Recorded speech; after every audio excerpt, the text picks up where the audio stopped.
नमस्कार, आप देख रहे हैं गुड न्यूज टुडे। शाम के 4 बज चुके हैं और ये वक्त होता है हमारे खास कार्यक्रम ये हुई ना बात का। एक ऐसा कार्यक्रम जहां हम ऐसे मुद्दों को छूते हैं जिनका सीधा सरोकार आपसे है, उन बातों को उठाते हैं जो खबरों के शोर में कहीं पीछे छूट जाती हैं। और कोशिश ये होती है कि आपसे जुड़े मुद्दों पर बात हो और उसका कुछ नतीजा, उसका कुछ हल निकलकर सामने आए और बात ऐसी हो कि आप भी कहें ये हुई ना बात।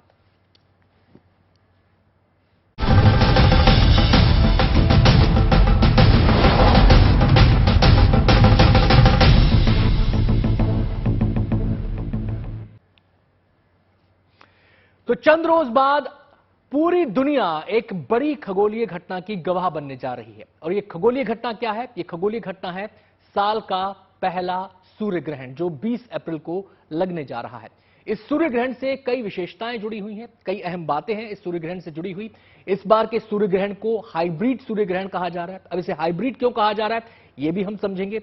जब जब सूर्य ग्रहण होता है, चंद्र ग्रहण होता है, जो ज्योतिष शास्त्र होते हैं उनकी निगाहें भी इस पर टिकी रहती हैं। वैज्ञानिक भी अपने नजरिए से इसकी व्याख्या करते हैं, उनकी निगाहें भी अनुसंधान की दृष्टि से इस पर टिकी रहती हैं। तो आज दोनों ही पक्षों से हम बातचीत करेंगे, समझने की कोशिश करेंगे कि इस सूर्य ग्रहण को लेकर क्या नजरिया लोगों का सामने आ रहा है, लोग क्या सोच रहे हैं, वैज्ञानिकों का क्या कहना है, ज्योतिषाचार्य क्या कहते हैं। हालांकि सूर्य ग्रहण भारत में नहीं दिख रहा, लेकिन क्या ज्योतिष के नजरिए से इसका कोई असर होगा? तमाम पहलुओं पर चर्चा होगी। खास मेहमानों के साथ इस चर्चा को हम आगे बढ़ाएंगे, लेकिन मेहमानों से चर्चा की शुरुआत करें उससे पहले ये रिपोर्ट देख लेते हैं।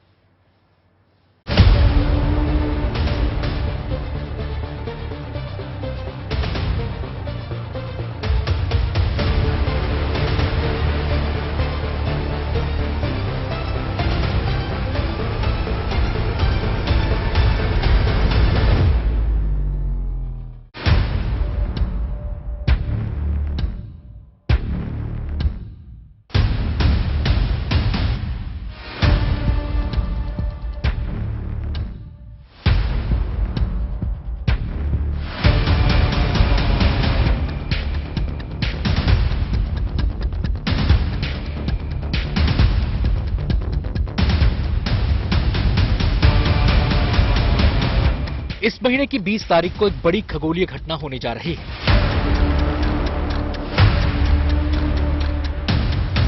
क्योंकि इस दिन साल का पहला सूर्य ग्रहण लगने वाला है।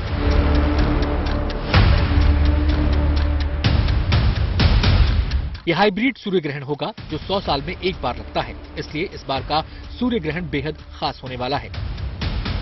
हाइब्रिड सूर्य ग्रहण आंशिक, पूर्ण और कुंडलाकार सूर्य ग्रहण का मिश्रण होता है और यही वजह है कि कुदरत के इस करिश्मे पर वैज्ञानिक से लेकर ज्योतिषी तक नजर बनाए हुए हैं। ये हम सभी जानते हैं कि सूर्य ग्रहण वैज्ञानिकों के लिए किसी उत्सव से कम नहीं होता, क्योंकि ये उनके लिए अंतरिक्ष में छिपे रहस्यों को जानने का एक सुनहरा मौका लेकर आता है।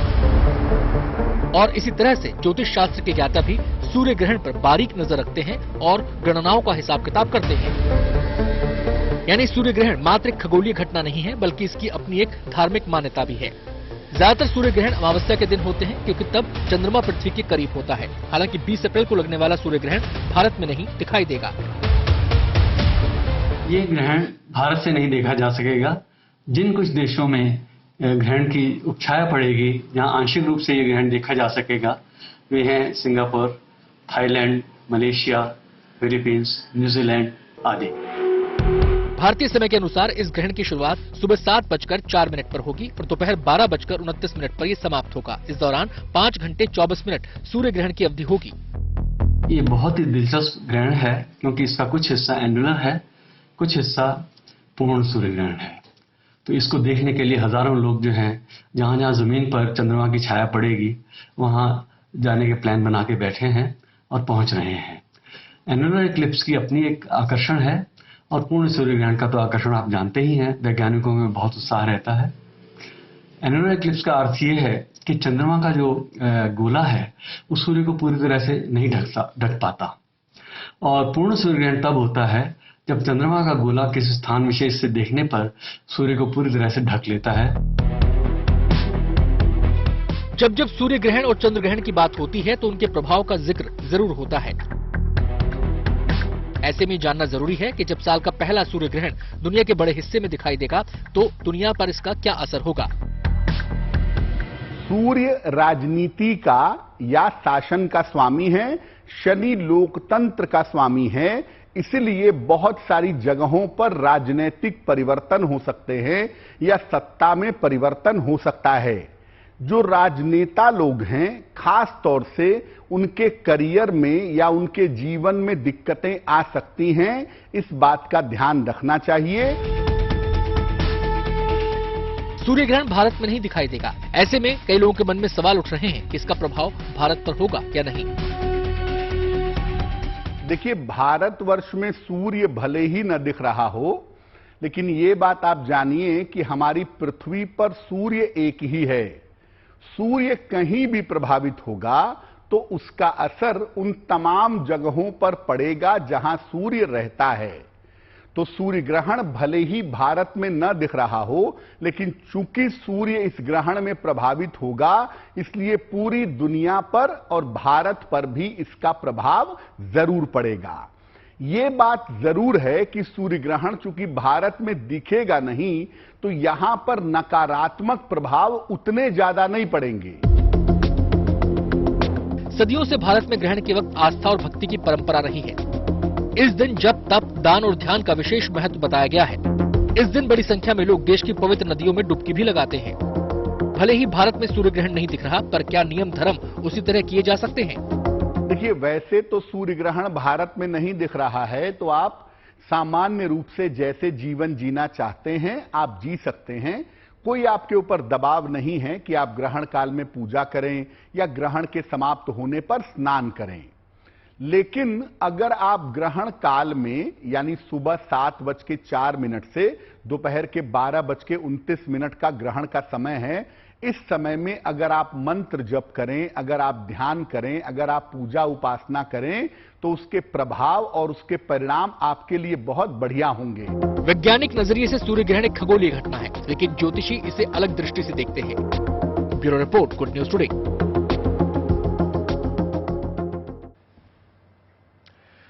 तो हमारे शास्त्रों में भी सूर्य ग्रहण का जिक्र आता है। तो यानी प्राचीन काल से लेकर, आदिकाल से लेकर अब तक सूर्य ग्रहण जब जब लोगों ने देखा है, तब तब कौतूहल उनके मन में हुआ है। अब यह कौतूहल वैज्ञानिक दृष्टि से भी होता है, यह कौतूहल धार्मिक दृष्टि से भी होता है, ज्योतिषीय नजरिए से भी होता है। तो इन तमाम पहलुओं को समझेंगे आज हम। खास मेहमानों का पूरा पैनल हमारे साथ मौजूद है। मेहमानों से परिचय हम आपका करवा देते हैं। हमारे साथ वैज्ञानिक अमिताभ पांडे जी मौजूद रहेंगे। अमिताभ जी, बहुत बहुत स्वागत है आपका। इसके अलावा हमारे साथ स्वामी डॉक्टर अवधेशानंद पुरी जी भी, महाराज जी भी मौजूद रहेंगे, जो कि स्वास्तिक पीठाधीश्वर हैं, स्वास्तिक पीठ उज्जैन के। इसके अलावा वान्या आर्या ज्योतिषी हमारे साथ मौजूद रहेंगी। सिद्धार्थ एस कुमार ज्योतिषी हमारे साथ मौजूद रहेंगे और आचार्य जेपी सिंह भी हमारे साथ इस कार्यक्रम में चर्चा करने के लिए मौजूद रहेंगे। सभी खास मेहमानों का बहुत बहुत स्वागत है। सबसे पहले मैं अमिताभ जी का रुख करना चाहूंगा। अमिताभ जी, साल का पहला सूर्य ग्रहण, और इसको लेकर पूरे वैज्ञानिक जगत में भी कौतूहल होता है। जब जब ग्रहण होता है कौतूहल होता है, जिज्ञासाएं होती हैं अनुसंधान की दृष्टि से। लेकिन इस सूर्य ग्रहण को लेकर एक शब्द काफी मीडिया में तैर रहा है, खबरों में तैर रहा है, वो है हाइब्रिड सूर्य ग्रहण, इसको कहा जा रहा है। अब ये हाइब्रिड सूर्य ग्रहण को जरा सरलीकरण में इसको हमारे दर्शकों को समझा दें, शुरुआत यहीं से। जी हाँ, देखिए, पहले तो एक बात हमको समझने की जरूरत यह है कि सूर्य पर ग्रहण का कोई प्रभाव नहीं होता है। देखिए, सूर्य है और पृथ्वी है, तो पृथ्वी की छाया कहीं ना कहीं बन रही है जी। जब अमावस के दिन जब आपका चंद्रमा की छाया धरती के ऊपर पड़ती है, तब वो धरती पर सूर्य ग्रहण दिखता है। सूर्य को कोई ग्रहण नहीं लगेगा। सूर्य नॉर्मल, हट्टा कट्टा, हर्ष भला चंगा है। अब जो जिस ग्रहण की हम बात कर रहे हैं कि जो हाइब्रिड एक्लिप्स है, तो ये हमको अगर हम छाया का गणित समझें, जैसा कि आर्यभट्ट ने 1500 साल पहले बनाया था और इस अंधविश्वास को खत्म कर दिया था कि राहु केतु जैसी कोई चीज है, तो उन्होंने छाया का गणित समझा। तो छाया का मामला सीधा है कि जो छाया पड़ रही छाया का कौन शेप बन जाता है। सूर्य का साइज बहुत बड़ा है, चंद्रमा का साइज छोटा है, लेकिन धरती से हमको दोनों एक ही आकार के नजर आते हैं। तो जितने गुना सूरज बड़ा है, उतनी गुना ज्यादा दूर। तो एक छाया का जो कोण बनता है, अगर कोण के एक बाहरी छाया होती है जिसको हम पेनम्ब्रा कहते हैं, अंदर अम्ब्रा होती है।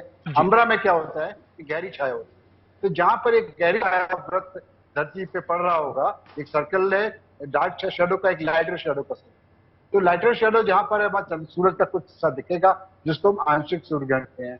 जब बिल्कुल गहरी छाया के अंदर में जो भी जगह होगी वहां पूर्ण सूर्य ग्रहण दिखाई देगा। अब होता ये है कि जब ग्रहण पे प्रोग्रेस होती है तो पहले धरती पे एक तरफ से छाया पड़नी शुरू होती है और छाया आगे प्रोग्रेस करती है, धरती रोटेट कर रही है उसके नीचे। और इसी बीच में क्या होता है कि जब ग्रहण अंत हो रहा होता है तो चूंकि उस टाइम पे चंद्रमा के धरती चूंकि कर्व कर रही है, तो जहां पे वो कर्व कर रही है वहां पे शेडो का डिस्टेंस थोड़ा ज्यादा बढ़ जाता है। तो जो कोण जो एक पॉइंट के अंदर जो समा जाता है, अल्टीमेटली पॉइंट बनता है, फिर शेडो फिर से एक्सपेंड लगती है।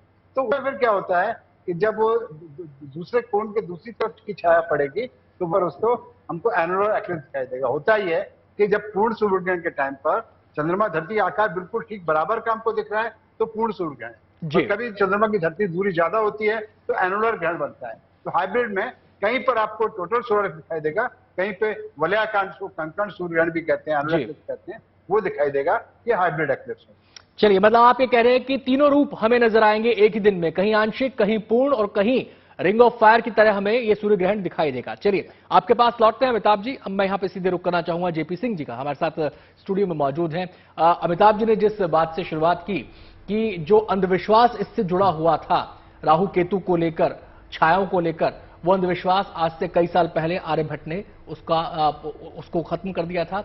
लेकिन एक रहस्यवाद हमेशा नजर आता है जब भी सूर्य ग्रहण होता है, जब भी चंद्र ग्रहण होता है। इसको लेकर एक रहस्यवाद ज्योतिषी नजरिए में नजर आता है। इसकी वजह क्या है? सर्वप्रथम नमस्कार। देखिए, सबसे पहली बात यह है कि आज साइंस हमेशा से खंडन करती आई है ज्योतिष का, क्योंकि उनको ये लगता है कि ज्योतिष निराधार है, उसके पीछे कोई तथ्य नहीं है।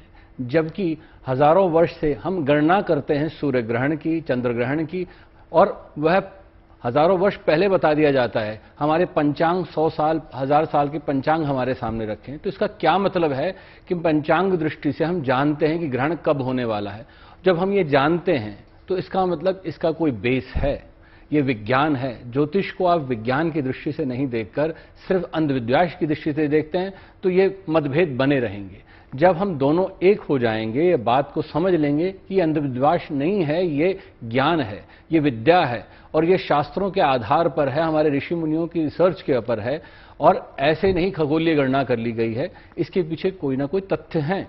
पर जब हम अपनी बात को ऊपर रखें, ये कहें कि नहीं जी राहु केतु कुछ नहीं है, सूर्य ग्रहण की कोई प्रभाव नहीं पड़ता, चंद्र ग्रहण का कोई प्रभाव नहीं पड़ता।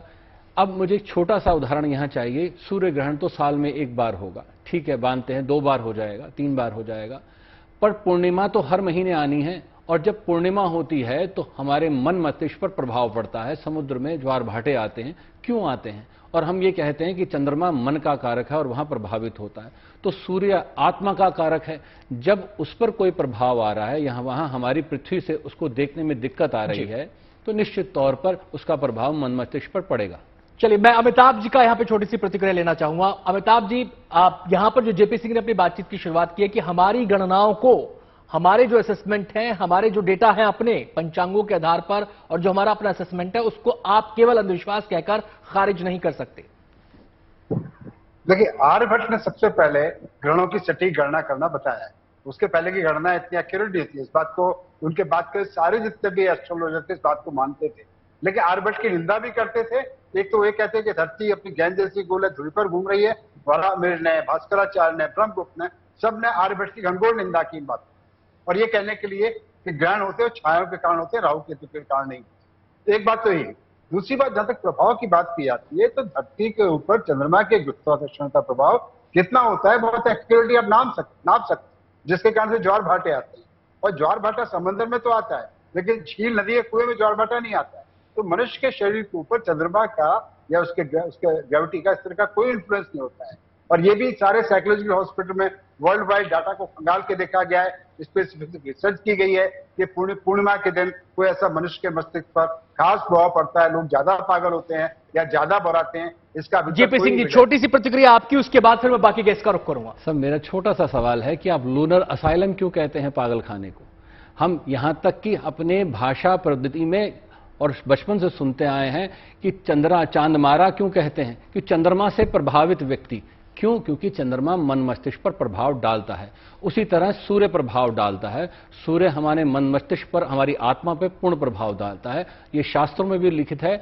और इसके बाद अगर आप साइंटिफिकली भी देख लीजिए कि सूर्य के बिना कुछ भी नहीं है इस सृष्टि में। चलिए मैं आपके पास अमिताभ जी आता हूं तीन और शब्दों की प्रतिक्रिया देना चाहता हूं। जी जी जी जी बिल्कुल बिल्कुल बिल्कुल बिल्कुल सिर्फ 3 बिल्कुल शब्दों की। जी। वैसे ही हम कहते हैं उसको लुनेटिक का सालम, जैसे हम कहते हैं कि सूर्य उग रहा है। दरअसल सूर्य नहीं उग रहा होता, सूर्य जहां वही है, धरती घूम रही होती है। तो हमारी भाषाएं अभी वैज्ञानिक नहीं है, उसमें बहुत सारी अवैज्ञानिकता भाषा में मौजूद है, उसके कारण से मैं सब। चलिए स्वामी जी का रुख मैं यहां पर करना चाहूंगा। अवधेश पुरी जी महाराज, आपको इस चर्चा में मैं लाना चाहूंगा। जब जब बात होती है ग्रहण की, जब जब बात होती है सूर्य ग्रहण की, चंद्र ग्रहण की, तो जैसा मैंने कहा कि एक अजीब सा रहस्यवाद हमारे सामने आ जाता है। इसको लेकर बहुत सारी भ्रांतियां भी हैं, बहुत सारी मान्यताएं भी हैं। सबसे पहले बात मान्यताओं की ही कर लेते हैं, क्योंकि वैज्ञानिक अपने नजरिए से चीजों की व्याख्या करते हैं और जो ज्योतिष हैं, जो हमारे धार्मिक गुरु हैं, वो अपने नजरिए से करते हैं। अब इसमें एक मान्यता तो यह भी आ जाती है कि सूतक काल होगा। हालांकि इस बार भारत में सूर्य ग्रहण नहीं दिख रहा, तो कहा जा रहा है कि सूतक काल नहीं होगा, लेकिन ग्रहण में कहते हैं सूतक काल होता है, जिसमें कुछ चीजें वर्जित होती हैं, लेकिन वैज्ञानिक कहते हैं इसका कोई आधार नहीं है। हाँ, बहुत बढ़िया। अभी मैं दोनों पूर्व वक्ताओं को सुन चुका हूं जी। और मैं आपको बताऊंगा कि जब तक ये दृष्टिकोण में भेद बना रहेगा, तब तक इस संसार में एक भ्रम बना रहेगा। भ्रम, आम आदमी जो होता है, जो सामान्य होता है, जो किसी बात को ठीक से समझना चाहता है लेकिन वो जानता नहीं है, तो जब वो 2 तरह की बातें सुनता है, 2 दृष्टिकोण उसके सामने उपस्थित होते हैं, तो वो फिर और अधिक भ्रमित हो जाता है। जैसे एक विज्ञान का अपना एक दृष्टिकोण है, ज्योतिष का अपना एक दृष्टिकोण है। अभी मैं अमिताभ जी को भी सुन रहा था, मेरे परिचित हैं, अच्छी बात कह रहे थे। अपने वैज्ञानिक दृष्टिकोण से अमिताभ जी ने जो समझाया है वो अपनी जगह बिल्कुल ठीक है, उसमें कुछ हम गलत नहीं कहेंगे जी। लेकिन इसके साथ में ये जो ज्योतिषीय दृष्टिकोण की बात आ रही है, वो भी अपनी जगह एकदम ठीक है। हम ज्योतिष को अंधविश्वास नहीं कह सकते, क्योंकि भाई ज्योतिष भी तो विज्ञान ही है। आप विज्ञान की डेफिनेशन क्या देना चाहते हो? क्या ज्योतिष विज्ञान नहीं है? अगर ज्योतिष विज्ञान नहीं थी तो इन ग्रहों को, उपग्रहों को, ये खगोलीय जितनी घटनाएं होती हैं, इनका आखिर पता किसने किया? ज्योतिष ने किया, आज से हजारों वर्ष पूर्व किया। वेदों में वर्णन है, अत्रि ऋषि ने वर्णन कर दिया था इन सूर्य ग्रहण की घटना का। तो कहने का तात्पर्य यह है कि हमारे जितने ऋषि और मुनि। अवधेश पुरी जी, जो गणनाओं की आप बात कर रहे हैं, उनको तो अमिताभ जी भी एक्सेप्ट कर रहे हैं कि गणनाएं हुई, गणनाओं के आधार पर निष्कर्ष निकले, लेकिन जो मान्यताएं जुड़ती चली गई, उनको लेकर, उन मान्यताओं को लेकर वो कहते हैं कि कोई इसका आधार नहीं है। ये मान्यताएं क्यों है? मान्यताओं का आधार है। ये मान्यताओं का रहस्य क्या है? मान्यताओं का रहस्य क्या है, मैं इसको समझना चाह रहा हूं। मान्यताओं का रहस्य यह है कि कहीं न कहीं विज्ञान भी इस बात को स्वीकार करती है कि उस समय पैराबैंगनी किरणें वातावरण में प्रवेश करती हैं, जिनका नकारात्मक प्रभाव व्यक्ति के शरीर पर पड़ता है। ये विज्ञान स्वीकार करती है। अमिताभ जी इस बात को जानते हैं अच्छी तरह से। जो भी उस समय की जो नेगेटिविटी है, जो बैक्टीरियाज हैं, उनका प्रभाव पड़ता है, ये सब लोग जानते हैं। इसीलिए हम लोग तुलसी का उपयोग करते हैं। मैं अमिताभ जी आपके पास आऊंगा, आपके पास मैं आऊंगा। मैं अभी मैं वानिया जी का रुख करना चाहूंगा कि 2 मेहमान और हैं, उनको भी चर्चा में शामिल करना। वानिया जी, आपका पर्सपेक्टिव क्या है सूर्य ग्रहण को लेकर? किसी भी ग्रहण को लेकर जो अपना एक ज्योतिषों का पर्सपेक्टिव होता है, उसमें वो गणनाएं तो बताते हैं, लेकिन साथ साथ मान्यताओं की बात भी होती है, वर्जनाओं की बात भी होती है कि ये करना, ये नहीं करना, ऐसे करना, वैसे करना है। इसको लेकर आपका पर्सपेक्टिव क्या है? देखिए, मेरा पर्सपेक्टिव ये है कि राइट रॉन्ग कुछ नहीं होता और ये एक भ्रम नहीं है। ये सब चीजें हमारे शास्त्रों में लिखी हैं। इन सब चीजों की गणनाएं जो है हमारे पंचांग में की गई है, तो कहीं भी ये भ्रम नहीं है। सूर्य हमारी आत्मा का कारक होता है, सूर्य हमारे पिता का कारक होता है, सूर्य हमारे मान सम्मान, पद प्रतिष्ठा, पॉलिटिक्स का कारक होता है। तो कहीं ना कहीं इसका इम्पैक्ट जरूर आता है हमारे ऊपर उस टाइम पर जब ग्रहण होता है। जो भी रेडिएशंस जो हैं एनवायरमेंट में होती हैं, उसका कहीं ना कहीं हमारी लाइफ में बहुत ज्यादा इम्पैक्ट आता है। लेकिन विज्ञान कहता है कि सूर्य तो अपनी जगह से हिलता ही नहीं है, वो तो स्टैटिक है। जो मूवमेंट हो रही है उस मूवमेंट को ग्रहण के तौर पर देखा जाता है। और आप कह रहे हैं कि ग्रहण के समय उसका मन पे असर पड़ता है, तो ये इसका आधार क्या है? इसका इम्पैक्ट जरूर आता है, क्योंकि अगर सूर्य की जो रेडिएशंस हैं अगर वो ही अर्थ पर नहीं पहुंचेंगी ड्यू टू सम ऑब्स्ट्रक्शन, तो उसका कहीं ना कहीं इम्पैक्ट तो आएगा ही ना। सूर्य हमारे जनजीवन का कारक है, हमारे आत्मा का कारक है, विल पावर, पॉलिटिक्स, तो उसका इम्पैक्ट जरूर आएगा। चलिए नहीं होगी। मैं सिद्धार्थ जी का यहां पे रुक करना चाहूंगा। सिद्धार्थ जी, जिस समय सूर्य ग्रहण होता होगा, जिसको हम बात करते हैं कि हमारे मन पे इफेक्ट पड़ता है, अचानक अगर सूर्य चमक रहा है, अचानक अगर वहां पर अंधेरा छा जाए, तो जाहिर सी बात है जब हमारे पास इसकी व्याख्याएं नहीं होंगी तो हमारे मन पर इसका असर पड़ता होगा कि अचानक कैसे ये हो गया। क्योंकि पशु पक्षी आज भी उनमें कौतूहल देखा जाता है जब जब सूर्य ग्रहण होता है, लेकिन आज जब व्याख्याएं हैं तो आपको लगता है कि मन उसी तरीके से प्रभावित होता है, उसका असर उसी तरीके से होता है? बिल्कुल इसका असर होता है, और इसको ना मैं थोड़ा पहले विज्ञान से आंसर करूंगा, फिर उसको मैं ज्योतिष पे आंसर करूंगा जी। तो ये कहना कि ऐसी कोई भी स्टडी नहीं हुई है सही नहीं है। एक स्टडी में कोट करता हूं, एक चाइनीज रिसर्चर थे कुन यान, इन्होंने दिसंबर 24 2020 को एक स्टडी पब्लिश की वॉल्टर क्लूबर में, जहां इन्होंने लूनर साइकिल को रिलेट किया डाउन सिंड्रोम से और प्रेग्नेंट वुमेन, और इन्होंने कंक्लूड किया है कि जो लूनर साइकिल है या जो लून का मूवमेंट है, ये इस प्रॉब्लम को आप कोरिलेट कर सकते हैं कि बॉडी होम्योस्टेसिस से या प्रेग्नेंट वुमेन के केस में या हमारे डाउन सिंड्रोम के केस में वो रिलेटेड थे। तो ऐसा नहीं है कि एक भी स्टडी नहीं जी। ऐसी स्टडी है, हाँ हैविंग सेड तो छोटी छोटी स्टडी है जिनमें उतना अच्छे से नहीं हुआ है, ये मानते हैं। अगर हम अपने शास्त्रों की बात करें, जितने भी ज्योतिष विद्या सारे मुझसे सहमत होंगे कि शास्त्रों में सबसे पहला जो सीख दिया जाता है, सबसे पहली बात की जाती है कि भाई ग्रहण के समय में जो वैसी महिलाएं जो प्रेग्नेंट हैं उनको सूर्य की किरणों में आने से बचना चाहिए, और मैंने स्टडी भी कोट कर दी। तो ऐसे बहुत सारे रेलिवेंस है, बहुत सारे स्टडी है। यहाँ जरूरत है विज्ञान को और ज्योतिष को दोनों को एक साथ मिलकर एक लाइफ पर्सपेक्टिव सेट करने के लिए। ये एक पारासाइकोलॉजी है जो हमें वो बताता है, वो दिखाता है, जिसको जहां तक विज्ञान को पहुंचने में सालों साल लग सकते हैं। जी। एक और छोटा सा एग्जांपल लूंगा। अभी कुछ दिन पहले आकाश में बहुत ही अच्छा नजारा देखने को मिला, बहुत वायरल भी हुआ, और अगर उस दिन का हम कुंडली बना के देख लेते हैं तो वो कुंडली में पहले से आ रहा, और उस दिन की कुंडली ऐसा नहीं कि हमें उस दिन बनानी पड़ती, वो कुंडली हम 500 साल पहले, 1000 साल पहले भी बना सकते हैं। अगर आप मुझे आज बोलो कि मुझे 500 साल बाद की कुंडली चाहिए, वो बन सकती है, लेकिन विज्ञान को उस घटना तक पहुंचने के लिए वो समय लगेगा। तो विज्ञान और ज्योतिष दोनों एक दूसरे के दुश्मन नहीं है जो हम देखते हैं, दोनों एक दूसरे के साथी हैं, दोनों एक दूसरे के साथ चलते हैं, और हर डिसीजन का जो उन्होंने आर्यभट्ट का जो उन्होंने एग्जाम्पल कोट किया, हर फैसले सही या गलत समय के हिसाब से होते। तो किसी भी दूसरे समय की बातों को हम आज के समय में अगर पर्सपेक्टिव में देखते हैं तो सही गलत हो सकता है। वैसे तो हमने गैलीलियो को भी देखा कि उनको भी बहुत सारी परेशानियां झेलनी पड़ी, बट इसका मतलब ये नहीं है कि ज्योतिष पूरा का पूरा निराधार है या चंद्रमा का हमारे मन पे इफेक्ट ही नहीं है। ऐसे बहुत सारे रिसर्च है जिसने इसको स्टैब्लिश किया है। जेपी सिंह जी का रुख करना चाहूंगा।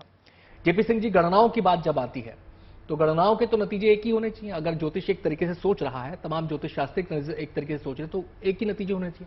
हमारे सामने लंबी फहरिस्त है। त्योहारों को लेकर देखिए, 2-2 दिन त्योहार की गणनाएं सामने आती हैं। बहुत सारे ऐसे ज्योतिष से जुड़े दोष हैं जिनके बारे में ज्योतिष एकमत नहीं है, वहां पर हमने विभिन्नता देखी है।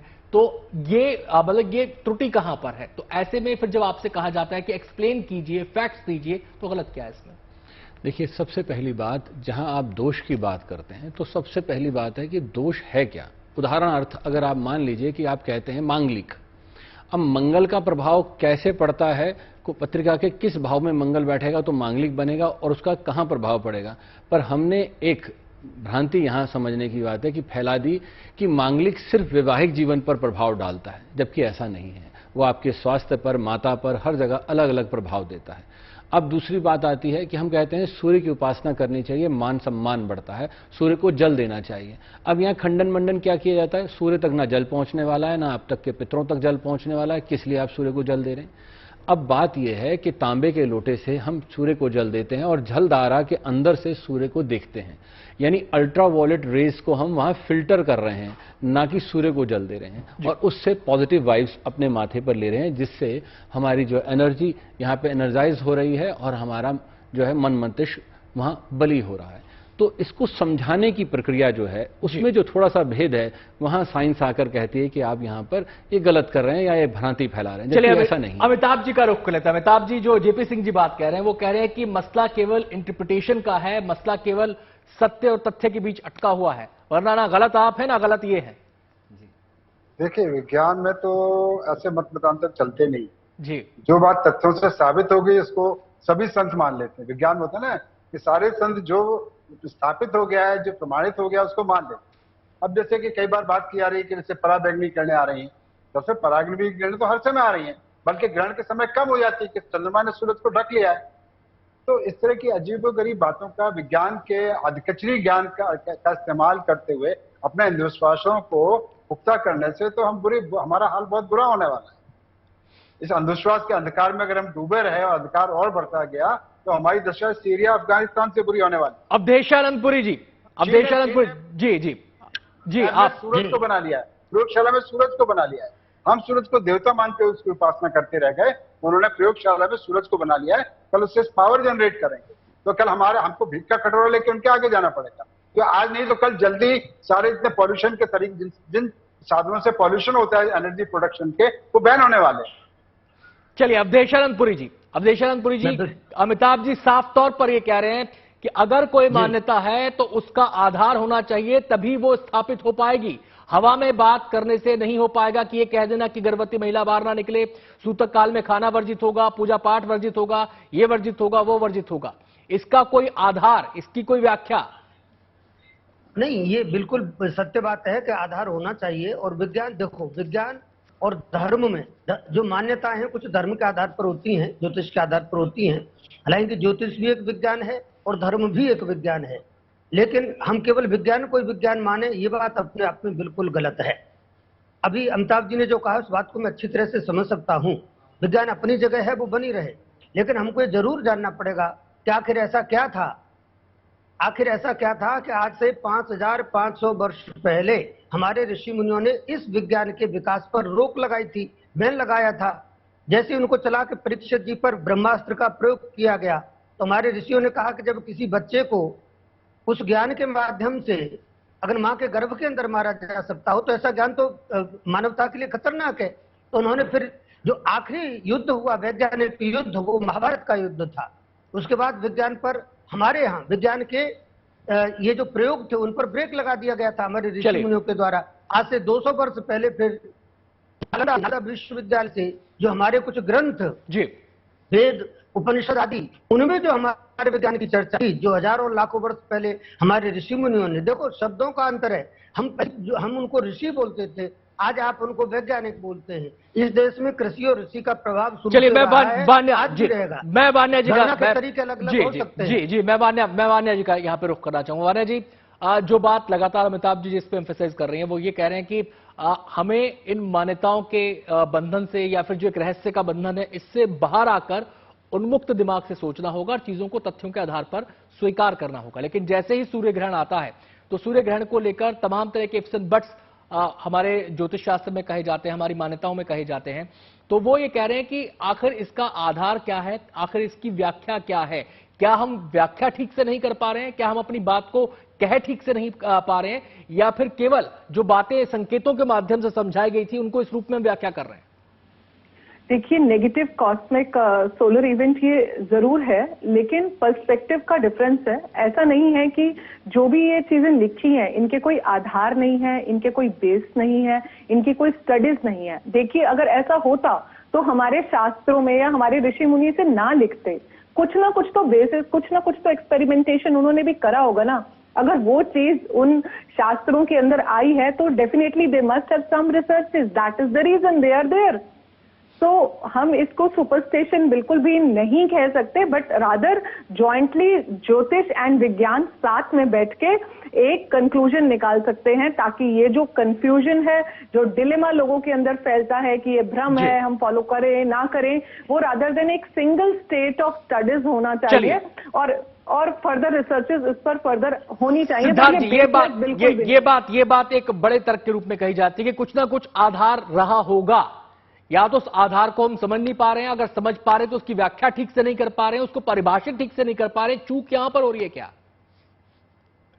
देखिए, इसको चूक नहीं बोल सकते। ऐसा नहीं है कि विज्ञान में दो मत नहीं होते। बहुत सारे ऐसे ओकेजन हैं जहां विज्ञान में भी दो मत रहे हैं। चाहे मैं गैलीलियो गैलीली के समय से शुरू करूं या फिर कोपरनिकस के समय से शुरू करूं, हेलियोसेंट्रिक और जियोसेंट्रिक थ्योरी में बहुत सारे मत हुए। जहां तक हम ज्योतिष के पक्ष की बात करते हैं, हाँ बिल्कुल, ये इस बात में कोई संदेह नहीं है, ये बात शायद मैं मानूंगा कि ज्योतिष को आज के समय के हिसाब से, आज के समय से इवॉल्व करने की जरूरत है। हमारे संतों ने जो लिखा वो अमरवाणी है, उसको समझकर हम आज के समय में कैसे रिलेटेबल बना सकते हैं, मोर प्रोस्पेक्टिव और एविडेंस कंट्रोल्ड स्टडीज है, वो ज्यादा जरूरी है। वो शायद इस बिलीफ पैटर्न को स्टैब्लिश करने में हेल्प करेगा, उसकी जरूरत जरूर है। बट इसका ये कहना, ये कोई भी ऐसी बातें नहीं है जो नहीं। मैंने पिछले बार में एक एग्जांपल दिया था कि जो चीजें आप एस्ट्रोनॉमिकल फिनोमिना है, जिसका आप एस्ट्रोनॉमिकल फिनोमिना बोल रहे हैं, हर वो फिनोमिना आप इससे स्टैब्लिश भी कर सकते हैं। जैसे अगर विज्ञान ने ये बोला कि भाई सूर्य देव, चंद्रदेव और के वजह से हमें सूर्य ग्रहण लग रहा है, अगर आप उस दिन की कुंडली भी उठाएंगे तो सूर्यदेव और चंद्रदेव एक ही राशि में मिलेंगे। चलिए, आखिरी सवाल मेरा अमिताभ जी आपसे। बार बार यहां पे हमारे जितने बाकी जो मेहमान हैं उनका कहना यह है कि साथ साथ मिलकर काम करें तो शायद ज्यादा आप कारगर तरीके से काम कर पाएंगे। क्या कोई बिंदु हो सकता है? बहुत संक्षेप में बताइएगा सर। वो बिंदु है प्रमाण और सत्य का। जो सत्य प्रमाणित होता है, एविडेंस जो मतलब ऑब्जर्वेशन से, एक्सपेरिमेंट से, उसी को माना जाएगा और किसी चीज को नहीं माना जाएगा। दावा तो है कि हमारे पास ब्रह्मास्त्र था, लेकिन हम माचिस भी नहीं बना पाए। माचिस भी हमारे इंपोर्ट होती थी अंग्रेजों के जमाने। तो ये मतलब कई बार बहुत मजाकिया लगता है और इसको हमको सीरियसली लेना पड़ेगा कि जो भी सत्य प्रमाणित है प्रयोगों से और एक्सपेरिमेंट से, उसी की सत्ता चलेगी। बहुत बहुत शुक्रिया तमाम मेहमानों का हमारे साथ इस चर्चा में शामिल होने के लिए। तो 20 तारीख को लगने वाला है सूर्य ग्रहण, और जैसा मैंने कहा था शुरुआत में ही, ग्रहण को लेकर कौतूहल रहा है और आगे भी शायद होता रहेगा, तो इसको सही परिप्रेक्ष्य में समझने की जरूरत है। तमाम मेहमानों का बहुत बहुत शुक्रिया।